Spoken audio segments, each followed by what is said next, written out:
Democracy Today WAP TV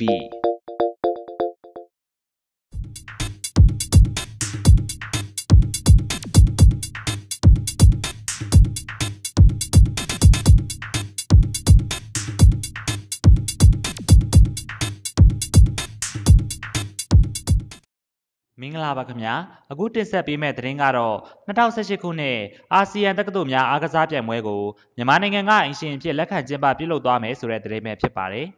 လာမယ့်ဇူလိုင်9ရက်ကနေ19ရက်နေ့အထိစင်ကာပူနိုင်ငံမှာကျင်းပမယ့်အာဆီယံတက္ကသိုလ်များအားကစားပြိုင်ပွဲပိတ်ပွဲအခမ်းအနားမှာမြန်မာနိုင်ငံကိုစားပြုအမျိုးသားရည်ကြီးမှုနှင့်နုပညာတက္ကသိုလ်မှကျောင်းသားကျောင်းသူများကအင်ရှင်နိုင်ငံအဖြစ်လက်ခံကျင်းပမယ်ပြိုင်ပွဲကျင်းပရေးအလံကိုတွားရောက်ယူဆောင်ကြမှာဖြစ်ပါတယ်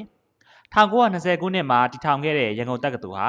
2020ခုနှစ်မှာနှစ်တရာပြည့်မှာဖြစ်ပါတယ်။အဲ့ဒီရာပြည့်ပွဲမတိုင်မီ2018ခုနှစ်မှာတော့အာဆီယံတက္ကသိုလ်များအားကစားပြိုင်ပွဲကိုမြန်မာနိုင်ငံကအင်ရှင်အဖြစ်လက်ခံကျင်းပမှာဖြစ်ပါတယ်။ဇူလိုင်3ရက်ရန်ကုန်တက္ကသိုလ်စင်ရဲတုခမ်းမမှာကျင်းပခဲ့တဲ့အခမ်းအနားမှာအမျိုးသားယဉ်ကျေးမှုနဲ့အမှုပညာတက္ကသိုလ်မှကျောင်းသားကျောင်းသူလေးများကတက်ရောက်လာတဲ့ပညာရေးဝန်ကြီးဌာနပြည်ထောင်စုဝန်ကြီးနဲ့ဧည့်သည်တော်များကိုစင်ကာပူနိုင်ငံမှာကျင်းပမယ့်2016ခုနှစ်အာဆီယံတက္ကသိုလ်များအားကစားပြိုင်ပွဲပိတ်ပွဲအခမ်းအနားမှာပြုလုပ်မဲ့ကကွက်များဖြင့်ဖျော်ဖြေတင်ဆက်ခဲ့ပါတယ်။အခုပြိုင်ပွဲမှာတော့မြန်မာတက္ကသိုလ်လက်ရွေးစင်အားကစားသမားများက